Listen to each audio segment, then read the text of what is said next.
ए फेरि स्क्याम खायो तिमीले? कहाँबाट टपअप गरेको थियो? ए सस्तोमा दिइरहेको थियो? ए ल केटाहरू, धेरैजनाले चाहिँ सस्तोमा टिकटकमा अफरमा आएको कोइनहरू टपअप गर्दा र अफरमा आएको स्वारेजहरू टपअप गर्दा चाहिँ धेरैले स्क्याम खाएर चाहिँ मैले धेरैको मेसेज देखेँ र आइडी किन्दाखेरि पनि धेरैले स्क्याम खाएर। त्यही भएर चाहिँ तिमीहरूलाई स्क्याम नहोस् भनेर चाहिँ मैले यो भिडियो बनाइरहेको छु। तिमीहरू मैसँग आइडी किन, मैसँग टपअप गर म भन्दैन, तर तिमीले टपअप गर्नु अगाडि अनि त्यसपछि आइडी किन्नु अगाडि तिमीहरू हल्का तिनीहरूको उसको लागि ट्रस्ट भेरिफिकेसन लागि केही माग है त। या त उनीहरूको पेजको रिभ्यू माग, या त उनीहरूको केही माग आइडी साइड, या त उनीहरू फेस देखाएर बनाएको छ भने हल्का ट्रस्ट गर्न सक्छौ है त, जस्तो कि म। तर धेरै मान्छेहरूले चाहिँ ट्रस्ट बिना फेसले च्यानलहरूलाई पनि ट्रस्ट गरेर हुन्छ, यत्तिकै पेमेन्ट गरिदिन्छ क्या। जस्तै अब अलिकति राम्रो अकाउन्ट अलिकति सस्तोमा छ भने होला त नि, सस्तोमा दिइराख लिइदिन्छु नि त। अथवा कतिले भन्छ एडभान्समा पेमेन्ट देऊ रे, अनि त्यसपछि म तिमीलाई लगइन एक्सेस दिन्छु, त्यसपछि फुल पेमेन्ट गर, यसरी पनि हुन्छ। अनि र फेसबुकमा चाहिँ मैले देखेको यो एउटा पेज छ, यो पेजमा चाहिँ किन तिमीले ट्रस्ट गर्छौ? मैले तिमीलाई कचरी भन्छु कि यो पेज स्क्याम हो।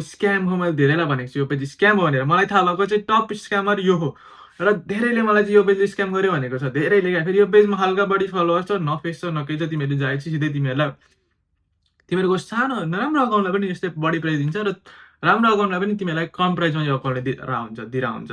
र तिमीहरूलाई त अब त्यही होइन, अलिकति बढी फलोवर्स भएपछि यो ट्रस्टेड हो, अलिकति कम फलोवर्स भएको भनेको स्क्याम हो, तिमीलाई त्यो लाग्छ होइन? त्यस्तो चाहिँ होइन। सो कम फलोवर्स हुनेहरू पनि अब ट्रस्टेड हुन्छ नि धेरै होइन, मैले चिनेको छ 2-4 जनालाई होइन।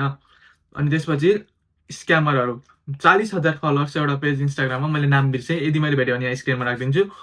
त्यो प्लस वाट्सएपमा ग्रुपहरू पनि दिएको थिएँ मैले 1200+ मेम्बर भएको, अनि प्लस यो फेसबुकमा देखेको पेज।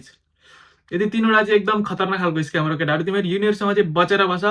कसरी बच्ने भनेर मैले तिमीलाई अब भनिराख्नु पर्दैन होला, मैले भनिसकेँ तिमीहरूलाई के गर भनेर। आइडी दे उसको, अथवा केही गर, भेरिफाई गर, कमसे कम कसैलाई सोध, अलिकति जस्तो ट्रस्टेड मान्छेहरूलाई, जस्तो म भएँ, अरू 2-4 जना क्रिएटरहरू छन् टिकटकमा फेसबुकमा छन् डन्ने, उनीहरूलाई सोध यो ट्रस्टेड हो कि नै, म एउटा लिम कि नै भनेर एकचोटि सोध।